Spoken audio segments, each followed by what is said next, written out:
Meus amigos e minhas amigas, bem-vindos a todos e a todas ao canal do Instituto de Economia da UFRJ. Eu sou Ronaldo Bicário e esse é o Conversas sobre o Mundo Contemporâneo. A sua mesa redonda que debate, que discute tudo aquilo que está rolando no mundo atualmente. Nesse programa, último programa do ano, o Conversas 75, nós vamos ter uma conversa aqui com vocês, mas uma conversa bem do tipo como a gente imaginou desde o início do nosso programa.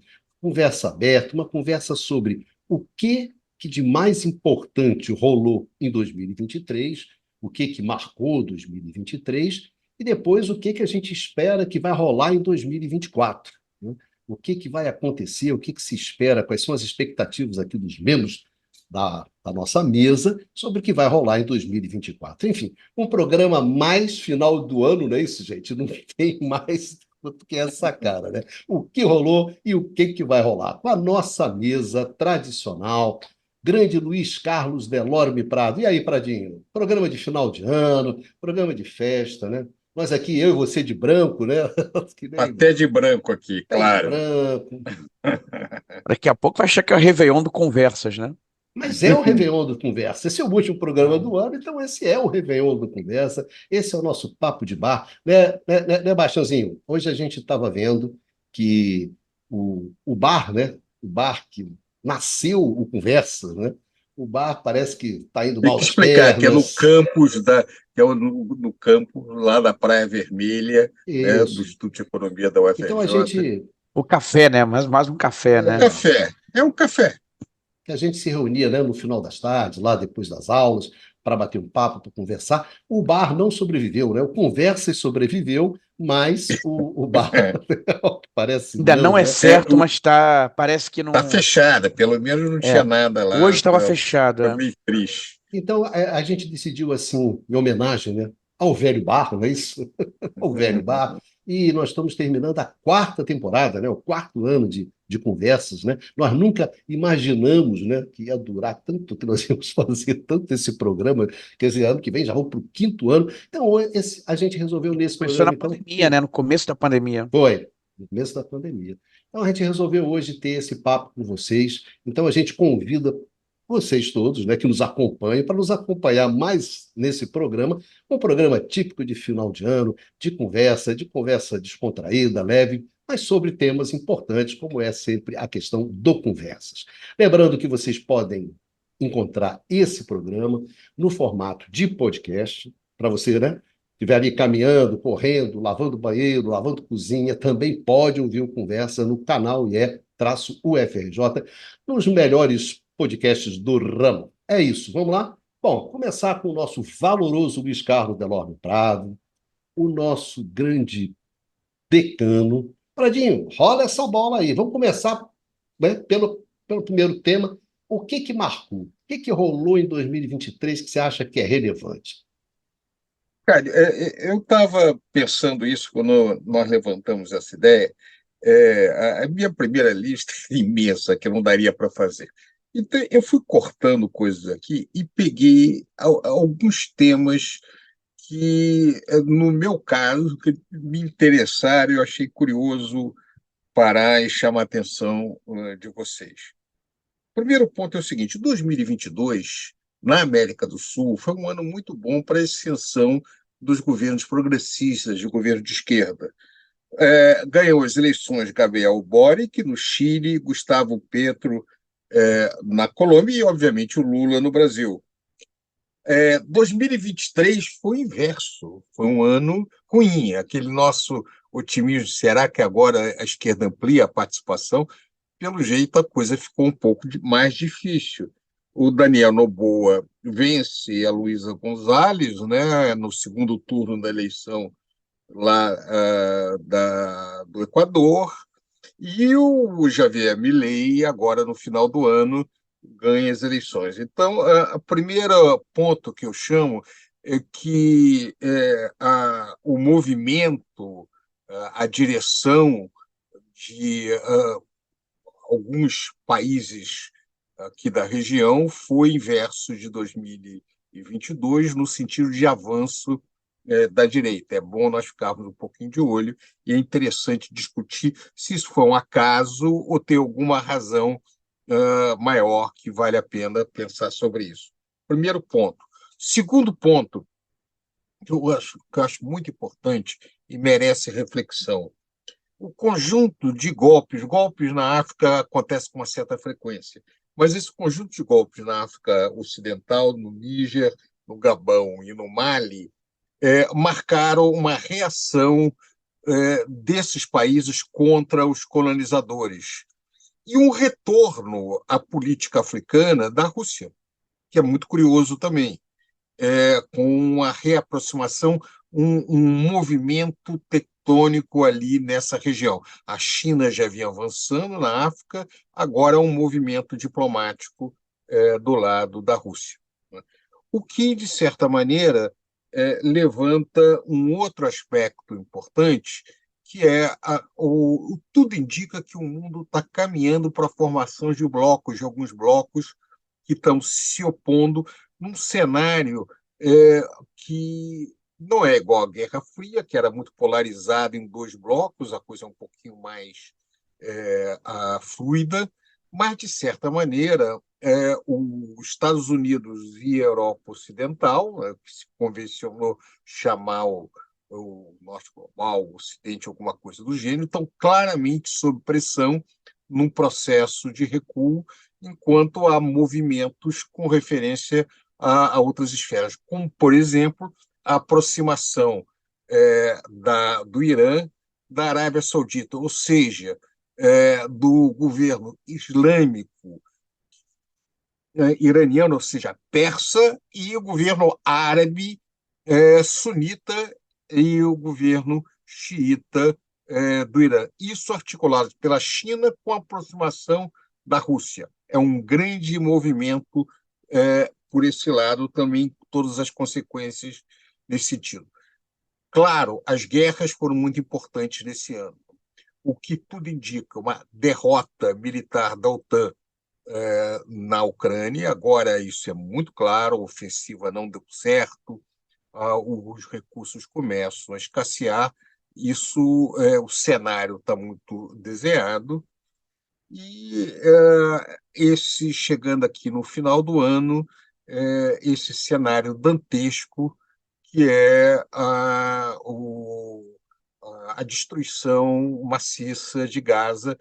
Claro, é sempre bom chamar a atenção que nada justifica ataque terrorista do Hamas, etc., mas o desenho visto pela televisão no mundo inteiro de uma destruição maciça, numa região concentrada, onde a população não tem para onde sair, é profundamente chocante. Não há nada que justifique isso, e o movimento, inclusive o secretário-geral das Nações Unidas, apontando o desastre humano disso,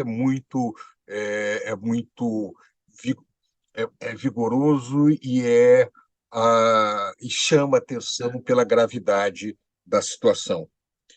Então, esses dois conflitos mostram, por um lado, o recuo do Ocidente, a dificuldade que tem dentro disso daí, e a situação da incapacidade americana de dar um limite ao seu aliado, que é o Estado de Israel, né? Porque, aparentemente, também não é interesse americano um tipo de ação que tudo indica está sendo muito influenciado pelo governo de Israel, no momento cuja o seu chefe de Estado tem problemas dentro do próprio Estado de Israel, profunda oposição, com risco de ir para a prisão, várias coisas ligadas a isso. Então, junto a isso, com a questão da Ucrânia e os movimentos na África, mostram que o mundo passa por transformações muito grandes. O cenário que nós fizemos para o século XXI, no sentido de que nós nos afastamos daquele cenário do final do século XX, que parecia o fim da história de hegemonia americana, agora está muito claro. As linhas que parecem estão encaminhando para uma redefinição das forças dentro desse cenário. E, para terminar, só apontar, não dá para a gente falar agora, a questão ambiental, o ano mais quente registrado da história, a COP, e as questões de aquecimento global, que alguns analistas já falam que é uma emergência global com a questão climática. Então, eu acho que, a meu ver, são esses pontos. Eu poderia citar vários outros, mas eu já falei até demais, foram os que me chamaram mais atenção ao longo desse ano. Valeu, Pradinho, valeu pela sua intervenção. Enfim, Numa, o que você tem para colocar aí nesse cozidão de final de ano, né? Está colocando legume, carne, vai botando tudo aí para ver o que vai dar nesse sopão aqui do Conversas 75, que é sobre, para você, o que foi que você achou mais importante, que marcou mais esse ano que está terminando agora, né? Eu colocaria todos os pontos que foram já desenvolvidos pelo Luiz Carlos, né? Então, não vou repetir, acrescentaria alguns outros fenômenos, né? Que acho digno de ser examinados, né? Primeiro deles é a questão da inflação, né? Que no caso das economias centrais em particular ocupou muita atenção no ano passado. Ora, esse ano a gente observou que houve uma desaceleração muito marcada da inflação em todo o Ocidente, tá? Bom, imagino que depois o nosso especialista em inflação, o Eduardo, vai, vai fazer algumas observações sobre isso também, mas o que eu acho interessante é que tínhamos observado, particularmente no ano passado, uma resistência relativamente baixa dos trabalhadores, com algumas exceções, né? Você tinha tido ondas de greves, particularmente no Reino Unido, alguns países da Europa, mas parecia, por exemplo, que países como os Estados Unidos, em particular, mas também o Canadá, assim, iam ficar meio fora desse movimento, que, de qualquer forma, essa onda de inflação tinha mostrado mais uma vez o enorme enfraquecimento do poder de barganha dos trabalhadores em relação aos capitalistas, em relação ao universo empresarial, mas não só, né? Também no caso, isso valia também no caso dos trabalhadores do setor público. Ora, o que a gente vê esse ano é que os movimentos que existiram no ano passado se amplificaram, novos movimentos surgiram, o acordo histórico sobre aumento dos salários no setor automobilístico nos Estados Unidos foi muito marcante, tá? Porque ele, na verdade, era o mais ambicioso dos últimos 30 anos. Tá? Da mesma forma, a gente observa movimentos pedindo, reclamando a indexação dos salários, ou seja, o fato que os salários, pelo menos, aumentem no mesmo ritmo que a inflação em muitos países. É o caso, recentemente, dos funcionários públicos no Canadá, em particular na província de Quebec. A gente vê que a situação social explosiva no Reino Unido se mantém esse ano. A gente vê que movimentos de trabalhadores se organizam contra empresas que pretendem vamos dizer, se liberar das condições, enfim, das regras trabalhistas. O melhor exemplo talvez seja o recente exemplo da Tesla nos países escandinavos, e em particular na Suécia, né? A Tesla que se recusou a aceitar o princípio das negociações setoriais, que permitiriam, portanto, aos trabalhadores suecos empregados pela Tesla de beneficiar das mesmas condições que seus colegas trabalhando para outras montadoras, outras empresas do setor automobilístico, e houve, na verdade, um movimento de solidariedade de sindicatos de todos os outros países escandinavos, inclusive da Alemanha, para impedir que a Tesla, em vez de usar as infraestruturas suecas, possa usar infraestruturas de países vizinhos, né, para fazer entrar seus veículos no mercado sueco. Tá? Então a gente vê que essa dimensão de luta, ela não é somente nacional, ela não é somente reduzida a determinados setores, determinadas empresas, mas que ela toma cada vez mais vamos dizer, uma dinâmica internacional, e que esse exemplo da Tesla e dessa mobilização de sindicatos de vários setores de transporte, setor automobilístico, logístico, enfim, de forma geral também, tudo isso mostra que, no final das contas, assim, a nossa visão, que nesse programa mesmo foi já muito pessimista sobre o estágio e o estado da luta e da social, assim, das reivindicações sociais, talvez tenha sido pessimista demais, tá? E que existe, sim, uma esperança desse ponto de vista social, tá? Isso acho que é um ponto importante.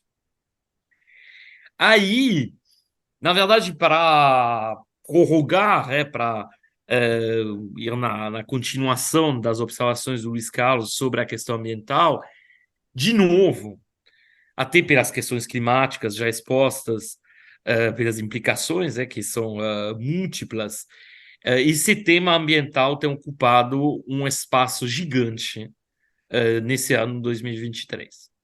Por várias razões.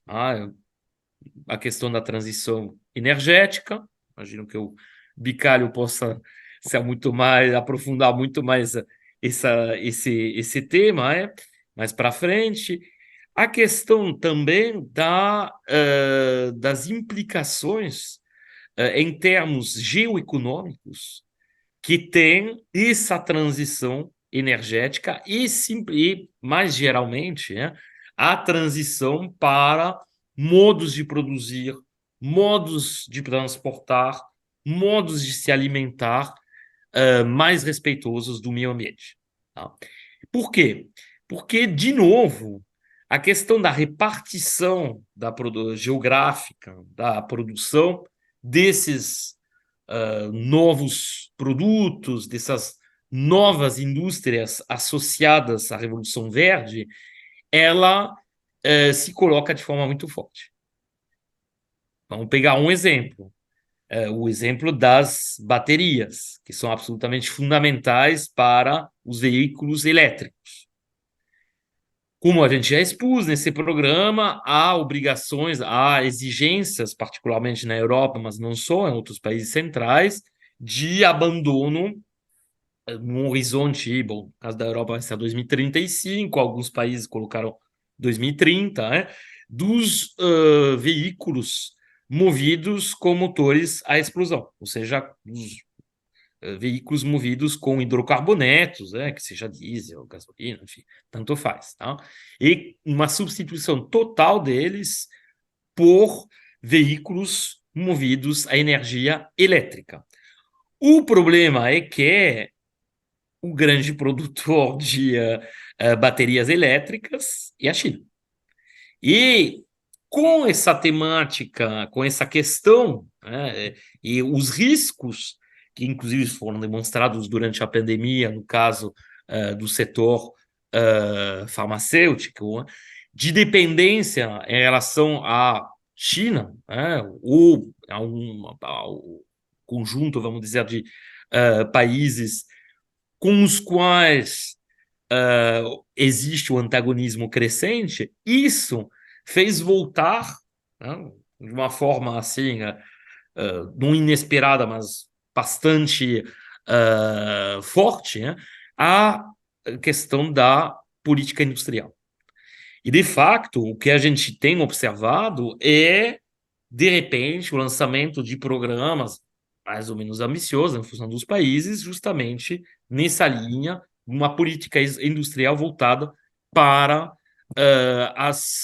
enfim, para o setor, né, uh, ligado à transição energética, mas não só, né? A gente vê, por exemplo, e aí seria meu último ponto, né, que as grandes negociações comerciais, por exemplo, a gente poderia falar da negociação entre o Mercosul e a União Europeia sobre um acordo comercial, tem também incluído de uma forma cada vez mais protagonista a questão ambiental.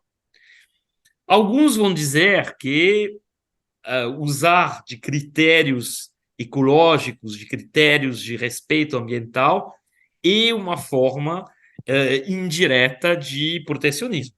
Tá?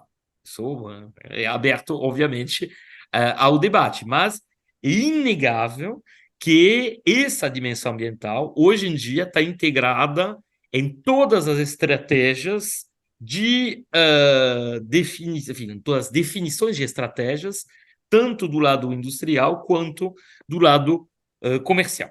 Tá? Então, seriam esses poucos pontos que eu colocaria.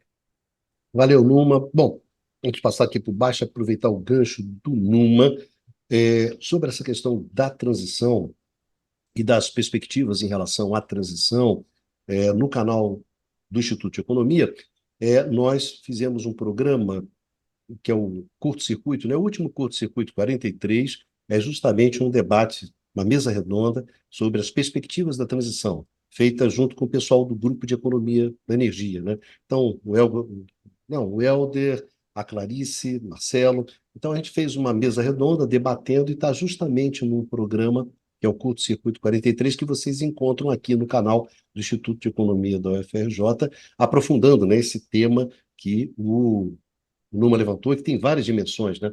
Um tema extremamente complexo. A gente fez um programa exatamente a partir da publicação das perspectivas energéticas, das perspectivas da transição energética feita pela Agência Internacional de Energia. Então, a partir daí, o pessoal sentou, fez uma mesa redonda. Quem se interessar pelo tema, vai lá, que ficou, eu acho que ficou muito bom. O debate ficou muito bom, de alta qualidade. Bastiãozinho, tirando a conquista do Fluminense, da Libertadores, o que que teve de mais relevante que aconteceu no mundo em 2023? Não. Pois é, eu ia justamente, já que, né, que a nossa conversa é sobre temas internacionais, né, eu ia começar justamente a minha participação com um tema que diz respeito ao nosso continente, tá? E aí, nesse contexto, né, os dois personagens que sobressaem de maneira inequívoca são Germancano e John Kennedy, né? Isso, assim, de longe, né, são os personagens de maior destaque, né, que tange as nossas questões continentais, tá? Bom, mas brincadeiras à parte, tem o Mundial semana que vem, né? Nossa, aí, né? É, Se ganhar do City, só volta no meio do ano. Aqui é o programa. Mas brincadeiras à parte, eu vou até começar falando, Bicalho, sobre um tema que diz respeito aqui ao nosso continente, né, e retomando, eu serei breve sobre esse tema, mas retomando de onde a gente parou no último programa, que foi falando da Argentina. Já temos as primeiras medidas, né, do Javier Milei, tá, as primeiras sinalizações dele.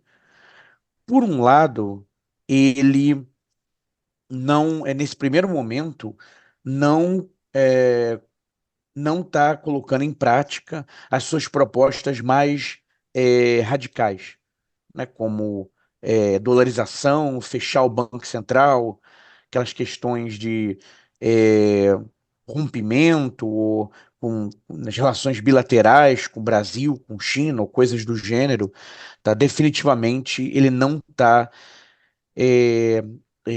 encaminhando o seu governo nessa direção, tá? O que na verdade, é até um alívio do ponto de vista dos argentinos, porque, como a gente comentou na vez passada, é, de uma maneira geral, esses candidatos com esse perfil da extrema-direita, eles não costumam cometer estelionato eleitoral, né? Então, eles costumam tentar realmente colocar em prática as suas medidas, mesmo as mais polêmicas. Do ponto de vista dessas mais polêmicas, no caso da Argentina, nesse primeiro momento, o Milei não investiu nessa opção. Agora, de todo modo, as medidas que ele colocou em prática já são suficientemente radicais, né, e com consequências que certamente terão consequências econômicas e principalmente sociais dramáticas.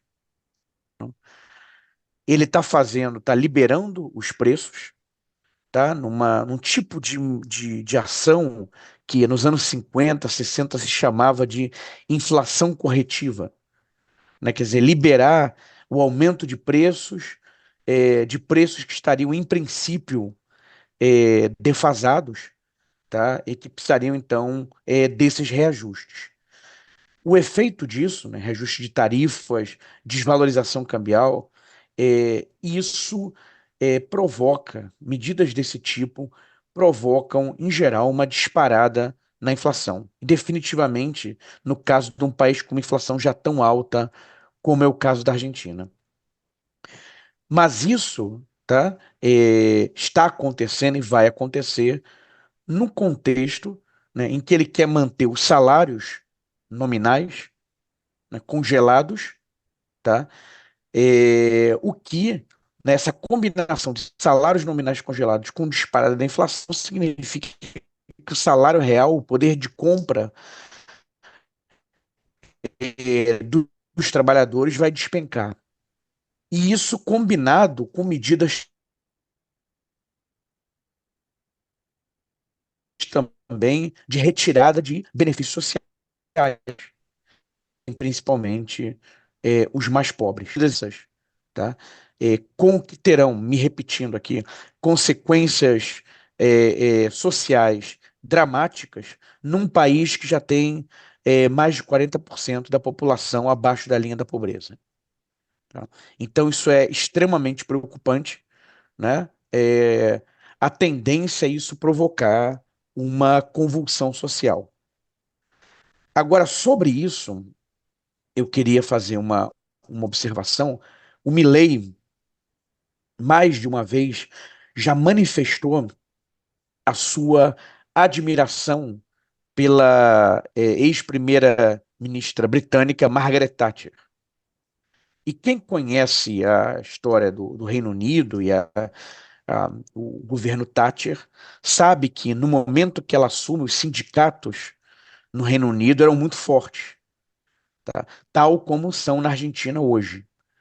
E ela adotou uma política de confrontação, né? Ela procurou o choque com os sindicatos, tá? E acabou sendo vitoriosa nesse embate, tá? O que levou, agora o Numa estava observando, né, de um recrudescimento do movimento sindical em alguns países, um deles é o Reino Unido, né, onde, na verdade, a capacidade, o poder de barganha dos trabalhadores, a capacidade de negociação dos trabalhadores e a força dos sindicatos foram praticamente todas erodidas nos anos 80, durante o governo justamente da Margaret Thatcher.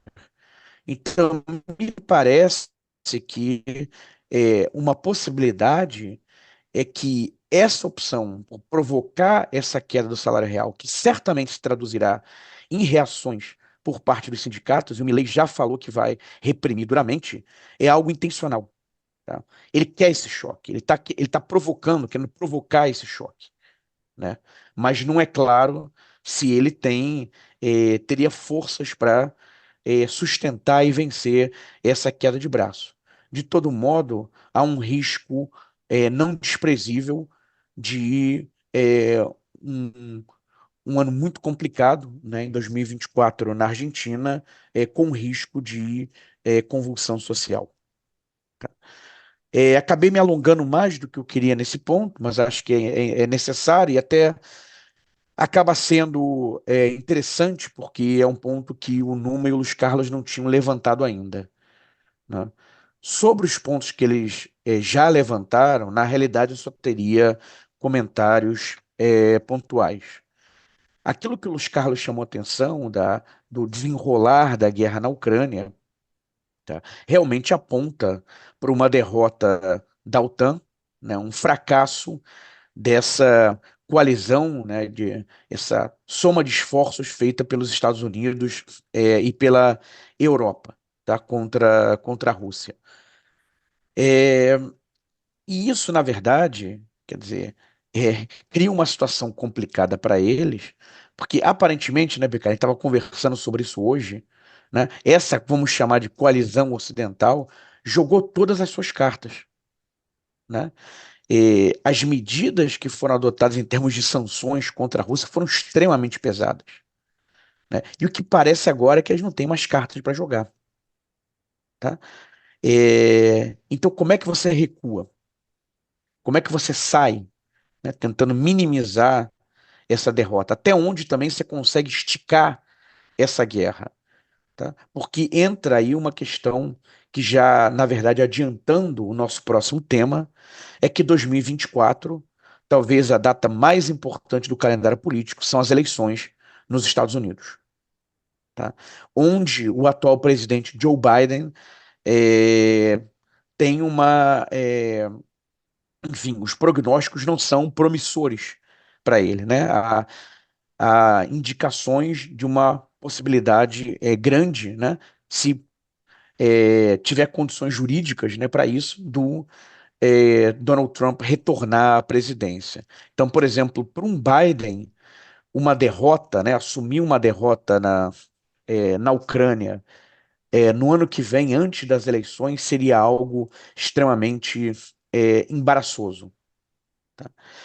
E aí, pensando também nessa questão do tabuleiro de xadrez geopolítico, tabuleiro de xadrez internacional, né? Até porque essa ação de Estados Unidos e Europa foi muito, né, agressiva no começo da guerra, do ponto de vista das sanções contra a Rússia, tá? Isso provocou reações, tá?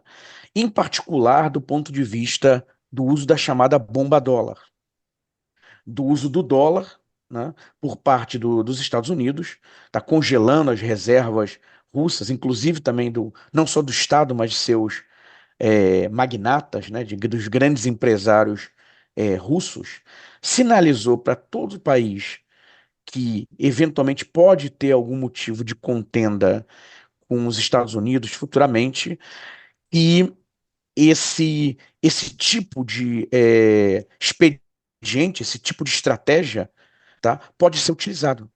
Então, por exemplo, isso acabou detonando, né, movimentos no sentido de buscar, ainda são tímidos, mas alternativas ao dólar. Temos nesse momento justamente a discussão aqui no âmbito dos BRICS, do 5R, né, que seria a moeda escritural dos BRICS. Tá? Então, isso acaba sendo um tiro no pé. E aí, falando dos BRICS, também um tema relevante desse ano foi a expansão dos BRICS, né? Com a entrada de outros países, e aí com destaque, por exemplo, para a Arábia Saudita, tá? Antiga aliada dos Estados Unidos, aliada estratégica dos Estados Unidos, fazendo essa opção, tá? Por entrada nos BRICS. E aí o último comentário também, e aí remete também ao Oriente Médio, bom,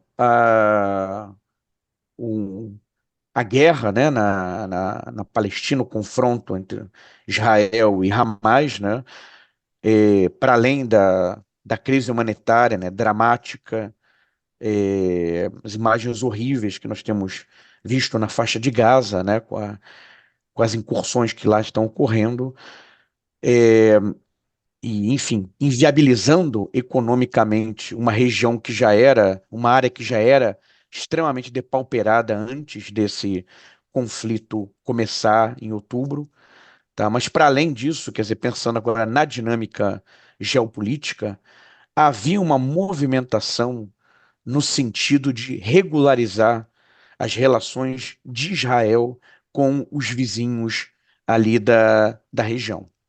Tá? E isso se tornou, isso também, essa era uma cartada também do governo norte-americano.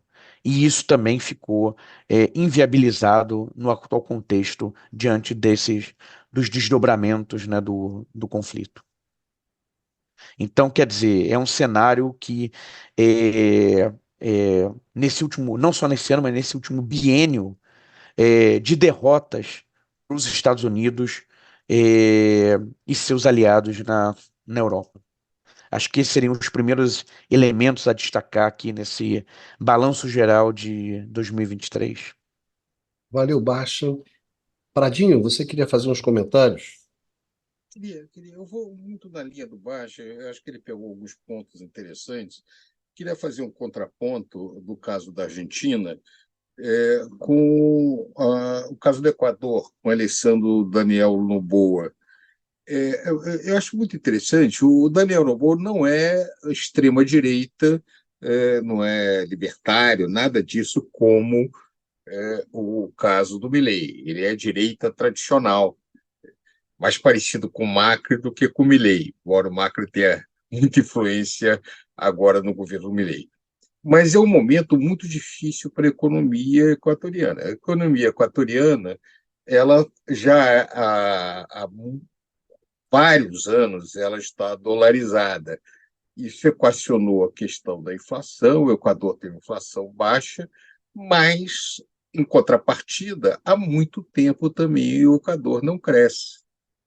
Então, o primeiro problema da dolarização é, mesmo quando ela é bem-sucedida, no caso, uma economia muito mais simples do que a economia argentina, que é a economia do Equador, uma população muito menor, as dificuldades decorrentes disso são imensas.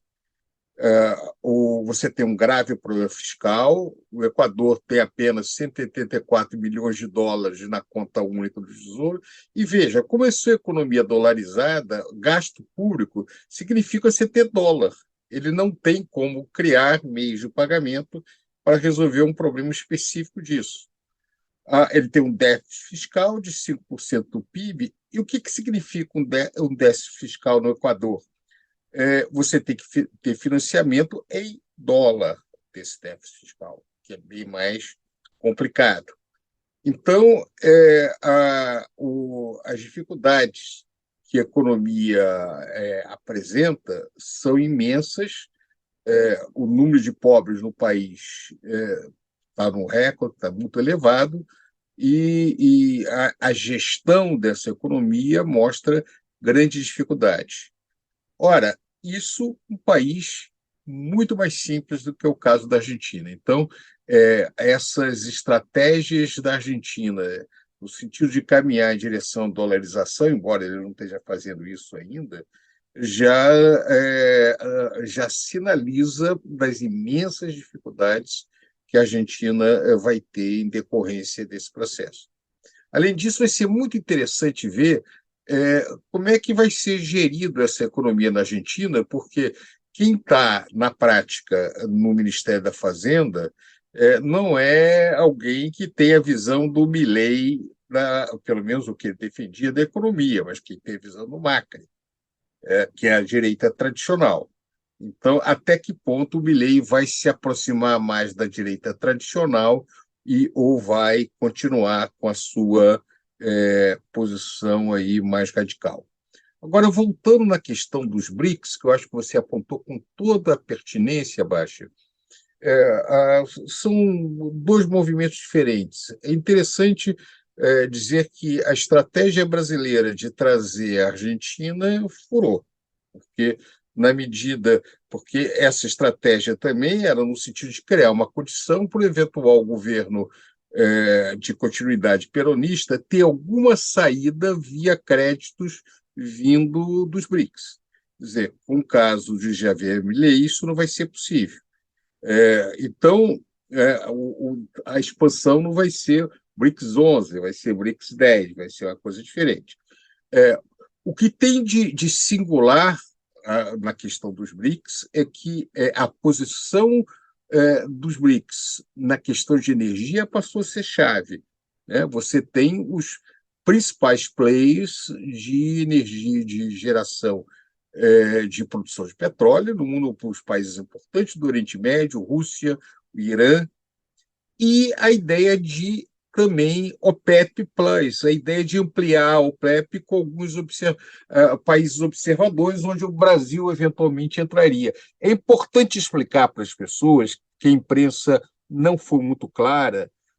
O Brasil não foi convidado para participar como membro pleno da OPEP, mas numa posição De repente, até define o PEP.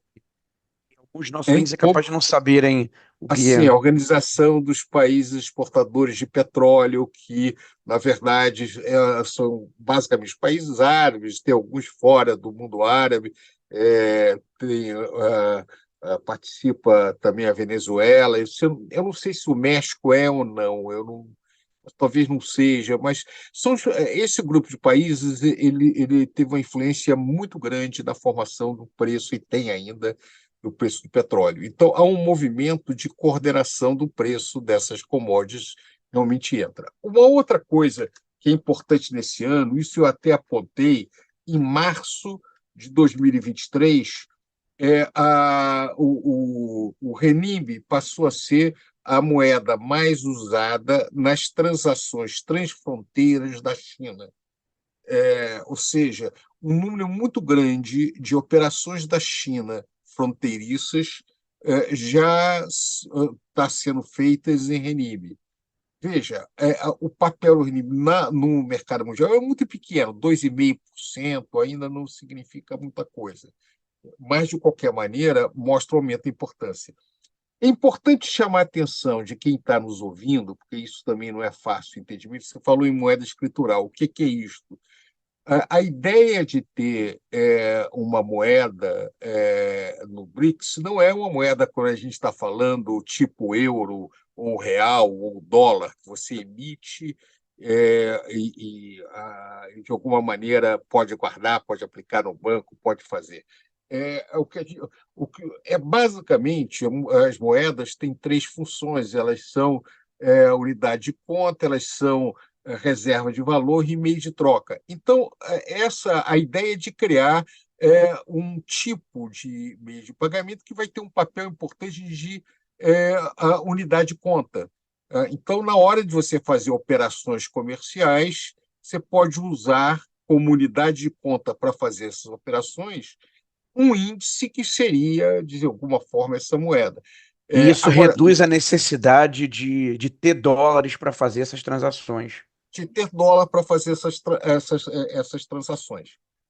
Isso não seria viável, não fora o fato em que os Estados Unidos usou, e a Europa, o dólar como um instrumento contra um grande player, contra a Rússia. Enquanto os Estados Unidos estava realmente fechando a possibilidade de países menos importantes, como Irã ou como Venezuela, de usar dólar no mercado mundial, usando o seu monopólio dessa moeda, era desagradável, era ruim, não era justo, mas isso nos gerava uma grande preocupação para alguns países importantes desse setor. No momento que ele fez isso com a Rússia, a Arábia Saudita se sentiu muito vulnerável, porque ela tem um volume imenso de reservas em dólar e tem, principalmente no plano dos costumes, muita diferença com os Estados Unidos. Como há, se é verdadeiro ou falso, é outra discussão, mas uma visão de que a agenda de costumes americanas e europeias é um dos pontos que é uma tentativa de se impor em outros países, que a Arábia Saudita sente a pressão com referência a isso, ela, de alguma maneira, temia de que, em algum conflito com os Estados Unidos, ela poderia ser pressionada por isso. Então, o movimento da Arábia Saudita de encontrar outros parceiros, a meu juízo, se explica como uma defesa para uma eventual posição de vulnerabilidade ante um movimento eventualmente hostil, não agora, em algum momento no futuro, da Europa e dos Estados Unidos. Então, colocando isso, eu acho que o cenário é um cenário onde o papel do dólar como moeda de reserva tende a cair. Há quanto tempo vai demorar, eu não sei, mas a impressão que eu tenho é que isso claramente tende a cair. Isso se combina com a questão também dos conflitos, porque o que fica claro? Os Estados Unidos e a Europa não podem nem impor sua vontade completamente via militar, que há limites para isso, e a alternativa, que é via econômica, há também limites para isso. Então, nesse sentido, não é que eles vão deixar de ser importantes. Os Estados Unidos continuará a ser, ao longo desse século, um país extremamente importante, mas não todo-poderoso, com restrições da sua capacidade de impor a sua vontade. Agora, é claro que o poder americano é diferente dependendo da região geográfica. Por exemplo, na América do Sul, seu poder é imenso ainda. No continente asiático, euroasiático, o seu poder foi muito reduzido pela proximidade da China. Então, as questões geopolíticas se colocam. Eu suspeito que a África vai ser um ponto importante nas disputas dessas grandes potências, né? Porque esse movimento de afastamento da França de alguns desses países, eu, por acaso, acabei de ver que houve um acordo da Rússia com algum desses países. Quem é que tem urânio? É o Mali? Acho que foi o Mali na questão de aquisição de urânio, que aparentemente vendia muito barato para a França. Níger. Níger, tem razão. Então, você vai ter um movimento também dentro dessa esfera. Alguns desses movimentos parecem a Guerra Fria, mas só parece, mas tem uma imensa diferença. Na Guerra Fria, você tinha dois sistemas econômicos. Você tinha um modelo marxista, leninista, há lá o modelo soviético e o modelo do capitalismo que era liderado pelos Estados Unidos. Agora, são todos capitalistas. O capitalismo pode ser diferente, com a participação do Estado maior, no caso da China, com uma situação, as questões de natureza política são diferentes, mas todos eles têm processo de acumulação de capital, têm grandes empresas, têm interesses de investimento internacional, recebem investimento. Não são economias planificadas, podem ser economias com planejamento, mas não com planificação. Então, tem uma série de coisas que são muito diferentes. Então, o cenário é muito mais parecido com o mundo antes da Primeira Guerra Mundial, onde você tinha uma disputa, por um lado, da Inglaterra com a França, os Estados Unidos depois entra contra Império Austro-Húngaro, Alemanha e mundo otomano, do que o cenário pós-Primeira Guerra Mundial e Segunda Guerra Mundial. Então, a meu ver, nós vamos ter que repensar a maneira de relações internacionais. Veja que os Estados Unidos e a Europa ficam buscando diferenciações, dizendo: não, democracias versus ditadura. Isso, obviamente, não faz muito sentido, não é por aí. A China não quer impor o modelo dela para ninguém, nem a Rússia quer fazer negócios. Não é uma questão ideológica de convencimento. Os Estados Unidos quer sim, mas por razões que não são estritamente econômicas. Tem a ver também com a dinâmica dos Estados Unidos de se considerar um país de destino manifesto, um país essencial, que, de alguma maneira, os seus valores são superiores aos outros. A Europa tem muito isso também, né? O Lula, que está lá na Europa, a visão de que da missão civilizatória, né? Esse pessoal quer fazer missão civilizatória para cima do resto do mundo. Também tem isso. Agora, de qualquer maneira, não é um mundo da Guerra Fria. É um confronto entre grandes países, mas é uma disputa por mercados, é uma disputa por acumulação de capital, uma disputa entre grandes empresas, inclusive entre as big techs de cada um desses países. Google não entra na China, mas a WeChat não sai da China em direção aos Estados Unidos. Essas disputas vão ocorrer. Então, o que me parece, o desenho começa a ser um pouco diferente a partir de agora. Eu falei um pouco demais, é porque o tema é muito amplo mesmo. Bom, você que falou demais, né? Bom, Eu falei, é mais tempo do que eu Não, estava planejando aqui.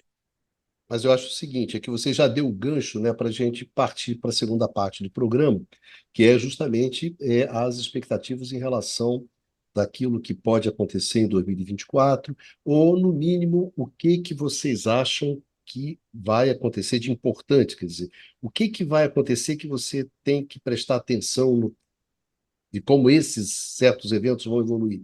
É claro que você tem eleições americanas, é claro que você tem a evolução do que vai acontecer na Ucrânia, é claro que agora, mais imediatamente, o que vai acontecer no Oriente Médio, no enfrentamento entre Israel e os palestinos, enfim.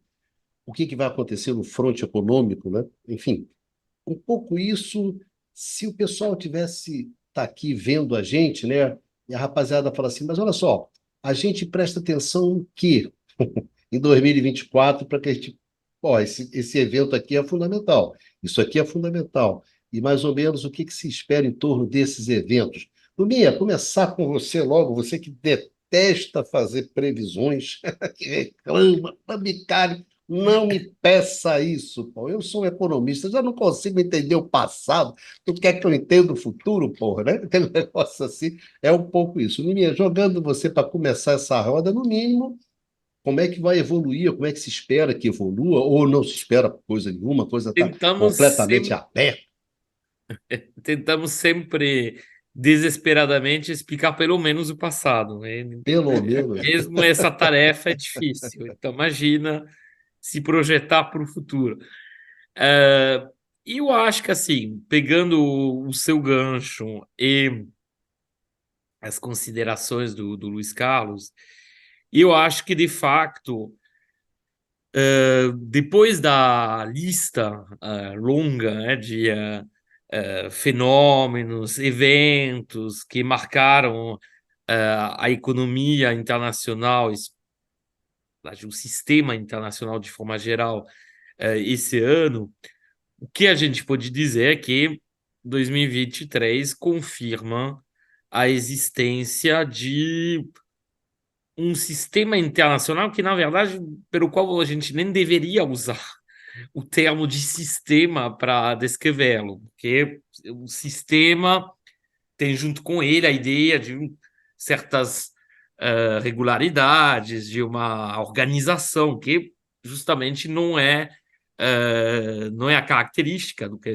gente está observando. Ou seja, eu acho que, de fato, há uma ordem internacional que é marcada pela desordem, tá? É marcada por uma série de fenômenos que podem ser complementares, muitas vezes, na verdade, são antagônicos, enfim, são pelo menos assim heterogêneos, né? Acho que esse seria o termo mais adaptado, e em particular, de facto, essa disputa geoeconômica, geopolítica, que a gente estuda, enfim, tenta pelo menos estudar há anos, né, e apresentar nesse programa, ela continua mais acesa do que nunca. Tá? A gente tem, como foi já mencionado pelos camaradas, a gente tem uma disputa comercial, a gente tem uma disputa financeira, marcada inclusive pela questão das sanções evocada pelo Eduardo. A gente tem também uma disputa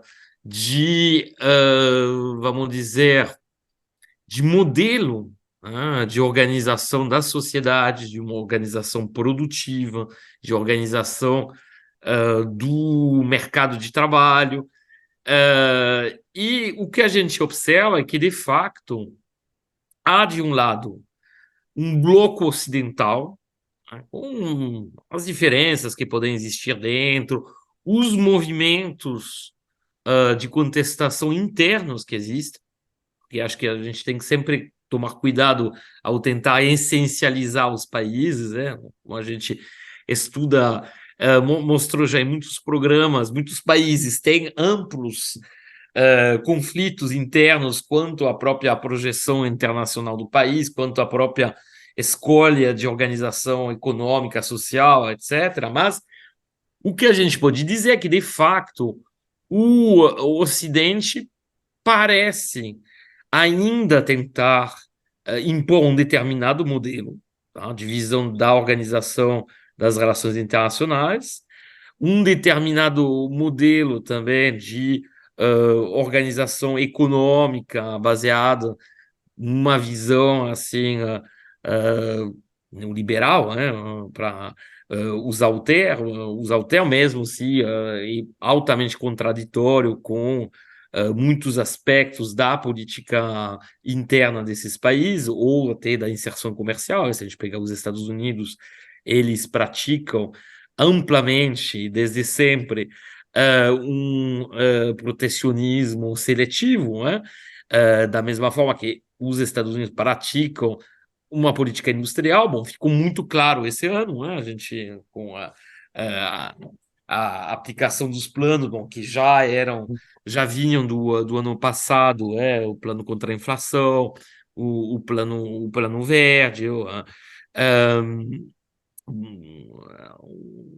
plano ligado também à questão do setor de saúde. Bom, então a gente tem um Ocidente que tenta, assim, vender e impor um modelo, e temos, frente a isso, um conjunto de países que antes a gente chamava de periferia, usando a dicotomia centro-periferia estabelecida pelos estruturalistas latino-americanos, Prebisch, Furtado, etc. Só que essa periferia não é mais periferia. Certamente não em termos produtivos, que a principal potência industrial hoje em dia se tornou a China, né? Mesmo se pode ter algum atraso ainda em certos setores de alta tecnologia. Bom, já essa diferença, esse atraso tecnológico em relação ao Ocidente está ficando cada vez menor, né? Inclusive em certos setores, como de telecomunicações, a China está na fronteira tecnológica. A gente tem, então, essa suposta periferia, vamos dizer, esse mundo emergente, né? Que, na verdade, não tem nada em comum. Se a gente for olhar em termos de organização política, de organização social, como poderia colocar, de especialização dentro do comércio internacional, tem muitos pontos de diferença. A China, a estrutura produtiva, a estrutura social e política da China é completamente diferente da estrutura política, social e produtiva da Arábia Saudita. Poderíamos até dizer que, em certos aspectos, é completamente antagônica. Tá? Você tem, de um lado, um Estado totalmente laico, que erradica qualquer manifestação religiosa que possa ter uma ressonância política. A gente vê isso demonstrado muito claramente com a China, com a questão dos uigures, né? Do outro lado, pelo contrário, a gente tem um Estado baseado em princípios religiosos.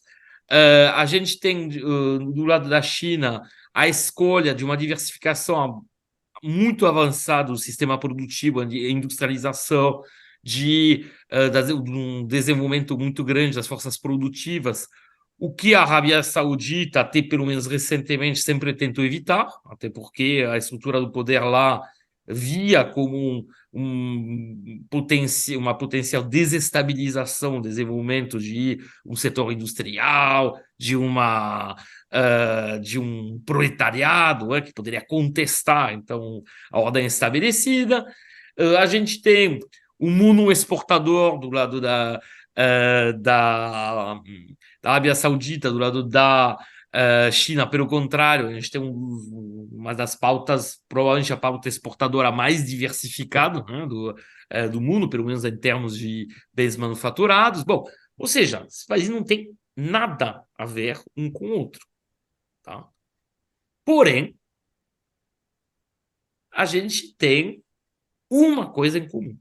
E isso acho que realmente é nessa reorganização, né, que por enquanto está realmente acontecendo, né, isso é fascinante, um processo, acontecimento, nessa reorganização do sistema internacional, a gente tem, de um lado, esse velho Ocidente, que, vamos dizer, exerceu uma dominação econômica, política, direta e indireta sobre o mundo por quase 2 séculos, né? Desde o início do século XIX, desde a chamada Grande Divergência, um momento onde essa parte do mundo se industrializou, conseguiu impor sua força, seus princípios, suas organizações, até sua retórica ao resto do mundo, e um resto do mundo que hoje em dia, até pela questão material, pelo peso econômico conseguido, né, não aceita mais ser, vamos dizer, mandado, né, se vier imposto, né, ser um lugar definido, uma especialização definida, até uma organização da sua sociedade interna pelo Ocidente, pelo centro. Então, isso que está acontecendo, tá? Porque essa evolução dos BRICS, da qual já falamos, ela é significativa disso. Os BRICS não significam, assim, não representam em nada uma unidade de modelo, tá? Elas representam uma unidade de rejeição de um modelo, de rejeição de uma influência, que é aquela do Ocidente. Tá? Assim, tem um ponto em comum esse. Tá? E o peso demográfico conseguido, o peso econômico conseguido, faz com que, de fato,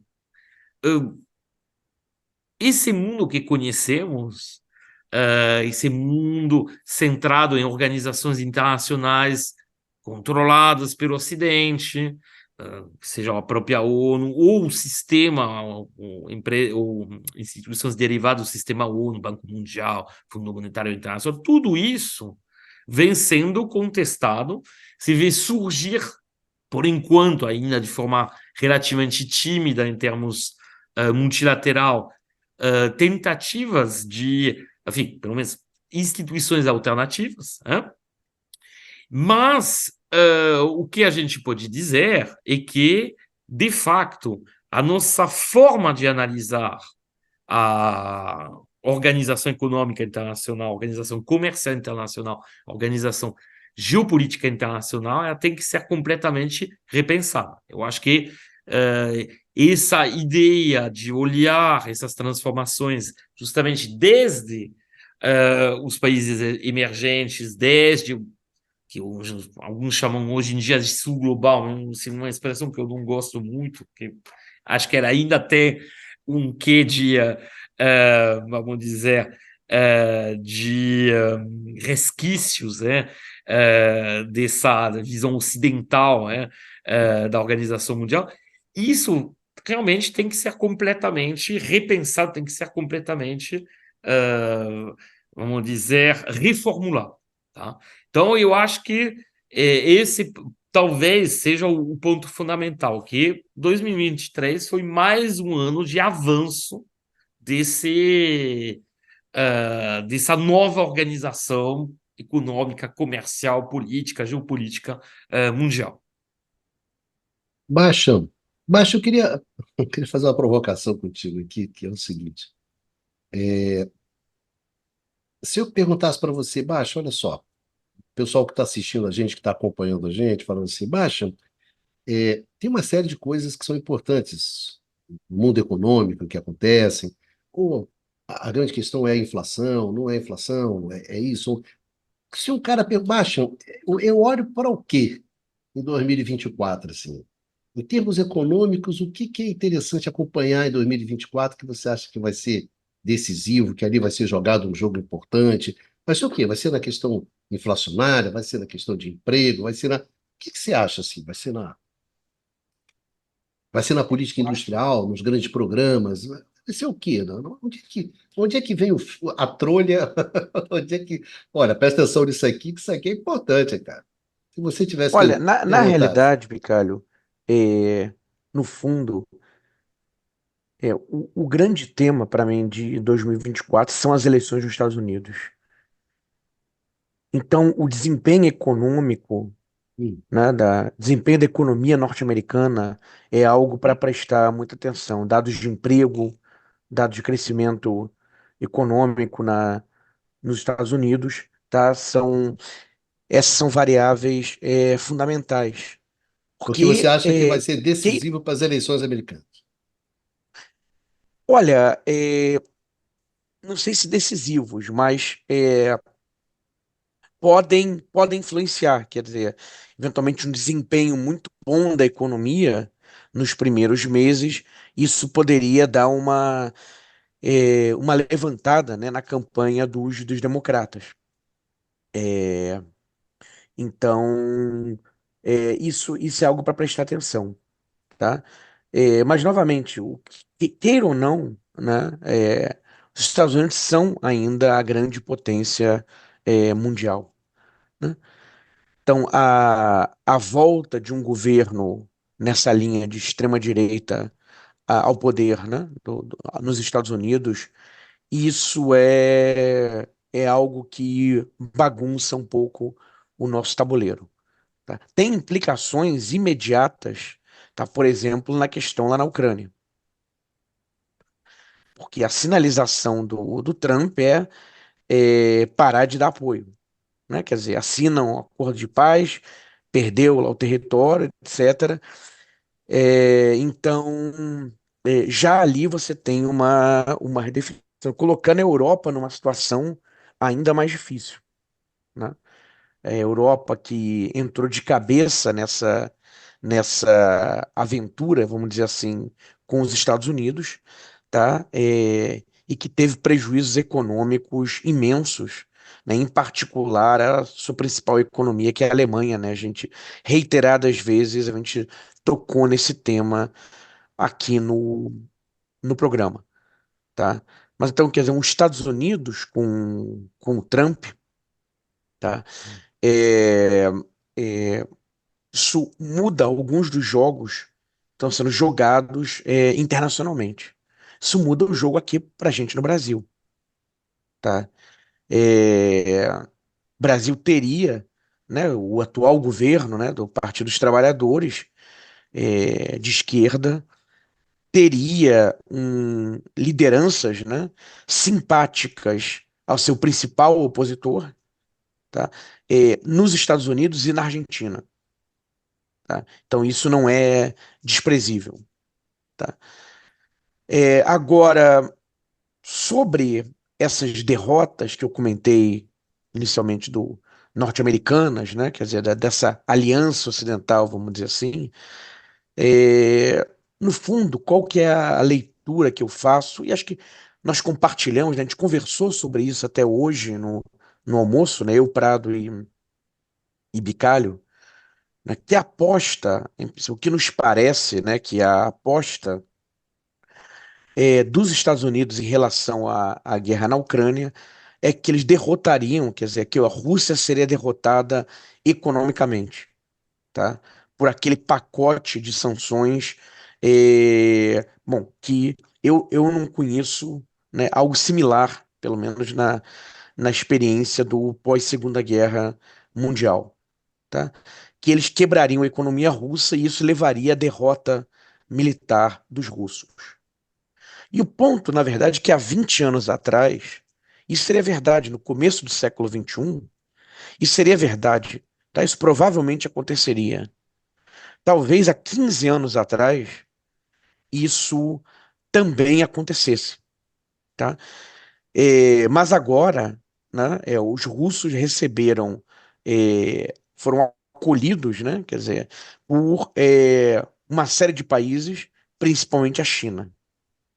Hoje existe uma China, né? Uma potência que começa a poder bater de frente com os Estados Unidos. E isso muda tudo, tá? Então, a aposta que foi feita lá na Ucrânia, né, é, se mostrou equivocada. E isso pode ser um choque, né, quer dizer, um choque de realidade de que eles superestimaram o poder que tinham, tá? Mas isso não é só pelo lado simbólico, né? Como comentado na minha própria fala, mas também do Numa e do Luiz Carlos, isso, a ação que eles tomaram, tão radical contra um grande player como a Rússia, tá? Detonou uma série de movimentos concretos, né? É, e caminha no sentido de uma maior redução ainda do poder dos Estados Unidos, como, por exemplo, esses movimentos dos países tentando reduzir a sua exposição ao dólar, ainda que em termos práticos tenha se avançado muito pouco. E aí, sobre as instituições, né, quer dizer, a hegemonia americana, né, quer dizer, existem instituições multilaterais que estão associadas à hegemonia americana. Quando uma evocou o Banco Mundial, o FMI, quer dizer, também há movimentos no sentido da criação de instituições alternativas, como, por exemplo, o Banco dos BRICS, né, cujo nome é New Development Bank, cuja sede é em Xangai, na China, tá? E se apresenta, por exemplo, pode se apresentar como uma alternativa ao Banco Mundial, tá? Então, quer dizer, um país em crise no final dos anos 90, no começo dos 2000, tá? Tinha que pedir ajuda para o FMI, tinha que pedir ajuda para o Banco Mundial, tinha que pedir ajuda para o governo norte-americano. Quem batesse de frente com os Estados Unidos, né, ia sofrer sanções econômicas praticamente impossíveis de resistir. Isso já não é mais verdade em 2023, né? E a tendência é que isso é, até aumente nos próximos anos. Prado, eu queria colocar uma questão para você, Prado, que você na sua aula inaugural, que foi esse ano, não foi esse ano que você deu aula inaugural? Foi, né? Foi Foi esse ano. justamente esse ano que a aula inaugural lá do Instituto de Foi a aula Economia foi magna, né? Foi uma isso. aula. E essa aula magna, nessa aula magna, você falou justamente sobre a decadência do Ocidente, não foi isso? Esse era o grande tema da sua aula. E, e fazendo um gancho com a questão que o Numa colocou, deu uma boa encaixada, que é essa questão, quer dizer, se você vê a guerra, né, na guerra da Ucrânia tem uma aposta. E a gente acha que essa aposta foi alta e não foi bem sucedida.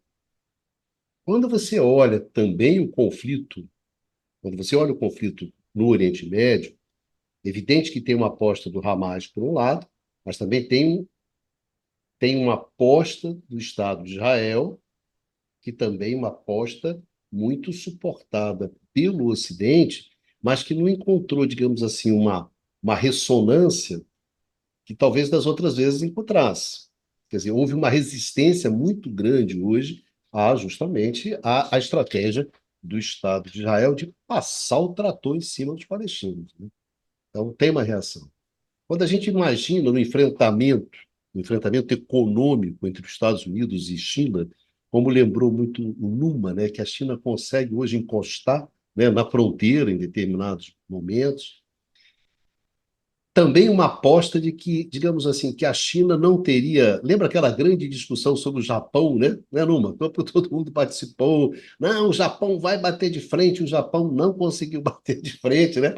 Apostou lá e os Estados Unidos levou de lavada, e ao passo que a China parece ter uma resiliência muito maior, etc, etc. Então, eu ia colocar isso, Prado, quer dizer, o jogo está ficando cada vez mais duro, as apostas vão aumentando, né? Aumentando. E, no entanto, o Ocidente começa a perder essas apostas. Quer dizer, tem colocado como o Bastian colocou, né?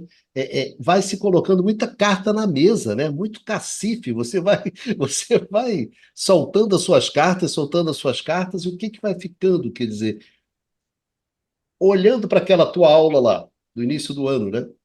Em perspectiva, o que que você colocaria sobre esse embate hoje, né? Que você já namorou, já colocou, já passou aí do lado. Eu estou te perguntando isso, quer dizer, o que que em 24 vai ser decisivo dentro desse embate, que evidentemente não vai ser decidido em 24, mas vão Não, ter alguns claro. eventos Não, que são interessantes, né? Cara, meu ponto foi muito simples, que o Ocidente é uma construção intelectual muito mais recente do que as pessoas colocam. Ele é um produto dos últimos 300 anos, alguma coisa em torno disso. E que, principalmente no século XIX, isso vai ser muito usado a partir do projeto moderno, e que o ponto, isso é essencial, que você tem um cherry pick, para usar uma expressão muito comum, a Europa e os Estados Unidos se autoatribuem tudo que existe de bom, todas as inovações boas do mundo foram, na verdade, anteceder o que eles fizeram. Então, se as pirâmides do Egito são, na verdade, antecedentes do Europa e Estados Unidos contemporâneo, o mundo mesopotâmico, Roma, Grécia e tudo isso, o que é uma falsidade histórica, né? Eu apresentei, inclusive, que a primeira grande influência do mundo grego foi no Islã, não foi no mundo europeu cristão, etc.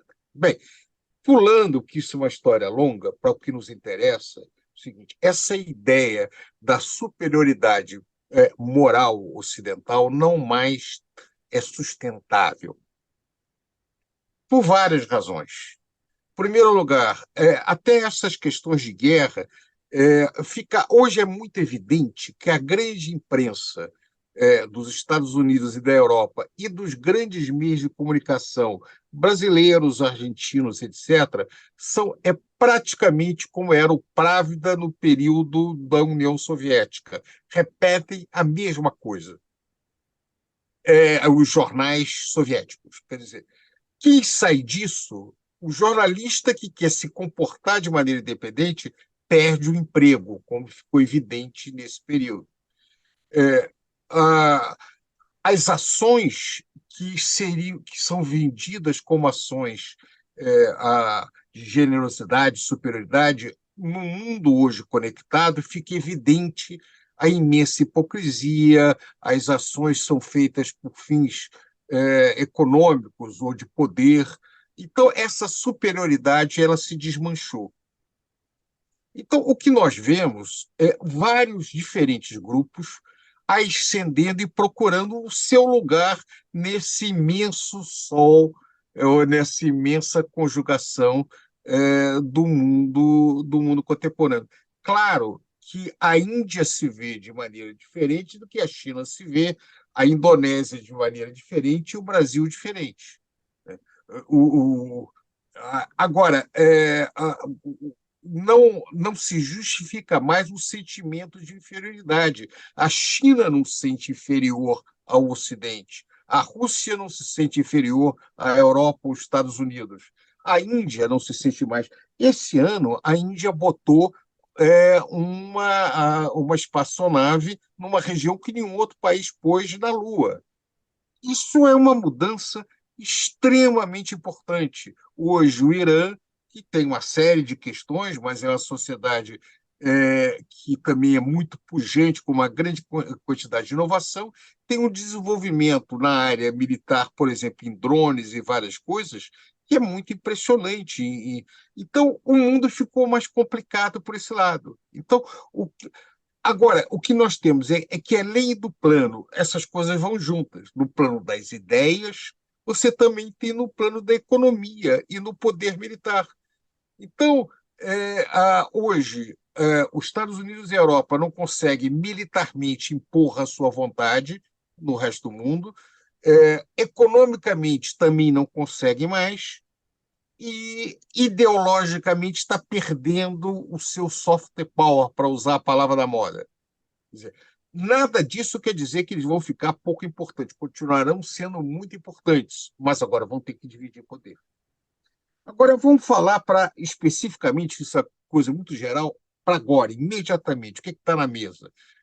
Eu antevejo uma disputa violenta das maiores empresas mundiais hoje, que são as grandes empresas de tecnologia.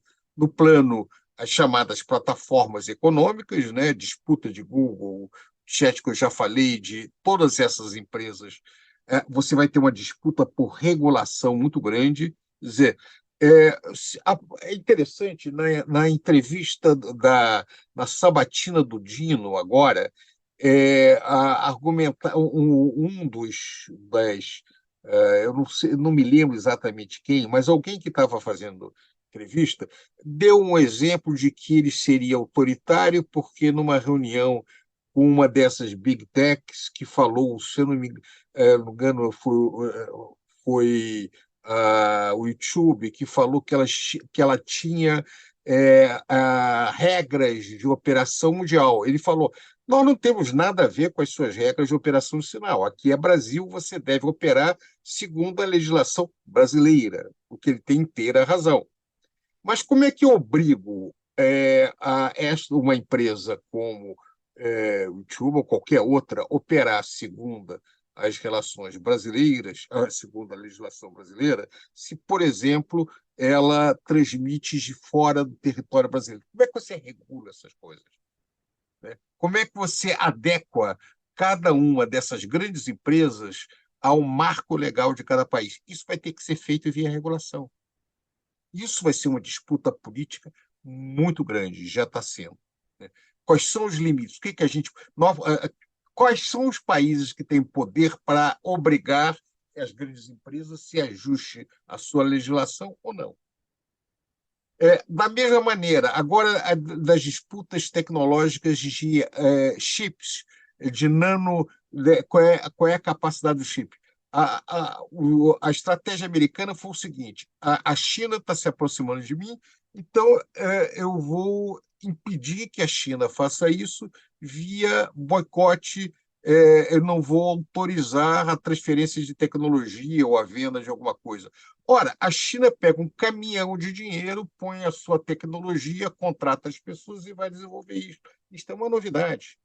Então, a China vai alcançar os Estados Unidos nisso, vai depender. Pode demorar 5 anos, 6 anos, 10 anos, 3 anos, não sei. Mas o jogo muda. Então, e finalmente, só para colocar um ponto, e eu vou falar isso com muito cuidado, porque é uma comparação que não se aplica completamente, mas merece uma reflexão. Quando a União Soviética quebrou, se partiu em pedaços, ou seja, as diversas saíram, a velha União Soviética tinha um imenso poder militar. Esse poder militar se submeteu às regras da parte civil e não puxou conflitos internacionais para a manutenção do império dessa tipo de situação. E aí uma pergunta: será que os Estados Unidos terá como nação, como sociedade, a capacidade, o equilíbrio, o autocontrole de, perdendo as disputas de natureza econômica, não usar seu poder militar para tentar reverter o jogo? Que isso é muito perigoso. Né? Bem, agora, até que ponto os Estados Unidos e a Europa está disposto a conter o seu poder, dizer o seguinte: tudo bem, eu fiz o que eu podia, não dá mais. Né? Eu tenho que aceitar que, se eu agora cortar alguém do dólar, alguém vai para a China. Eu não posso chegar e fazer uma ação militar para tentar impedir isso, que eu entro num cenário muito perigoso. Será que isso vai acontecer?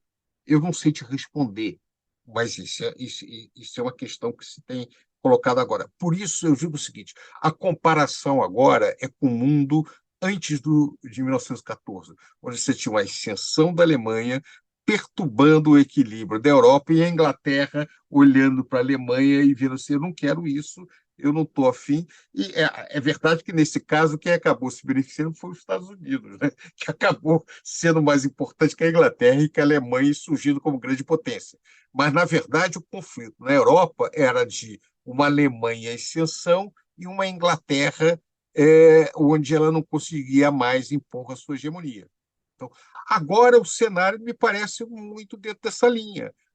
Os Estados Unidos, mais uma vez, não é que ele tenha perdido o seu papel de grande potência, que ele não vai fazer, mas o seu poder está sendo minado pela extensão de outros poderes. E não está claro o que isso vai acontecer em função desse jogo. Pradinho, valeu. Acho que pode encerrar, né? Depois dessa do Pradinho, a gente pode encerrar. Pradinho, assim, na linguagem lá do Botequim da Penha, soltou o famoso quando o bicho pegar, os caras vão fazer merda ou não vão fazer merda? A preocupação principal do Prado é isso. Na hora que o bicho pegar, que o tempo fechar, a possibilidade de ninguém fazer merda aumenta sensivelmente, não é isso? A questão é se vai fazer, se não vai fazer, se vai segurar ou não vai se segurar. Com essa coisa poética colocando na mesa, a gente pode encerrar aqui o programa agradecendo demais Numa, Bastian, Pradinho, desejar para a rapaziada que acompanha a gente aquele final de ano, né? Legal, tranquilo, aquele Natal tranquilão, aquela passagem agradável de ano, porque acontece tudo isso, né? Mas a gente continua aqui, estamos na área, então a gente vai com o que dá, vai com aquilo que a gente pode aproveitar. Então, queria desejar isso a todos vocês aqui, em nome da rapaziada toda aqui do Boas festas. Conversa, não é isso? Um ótimo final de ano, uma passagem tranquila. E lá no ano que vem, né? No ano que vem, a gente se encontra aqui no canal do Instituto de Economia da UFRJ, no nosso Conversas sobre o Mundo Contemporâneo. É isso aí. Um beijão em todas, um beijão em todas, um grande abraço e vida que segue e vamos em frente, porque tem muita coisa pela frente aí para a gente encarar. Fomos. Beijão a todos.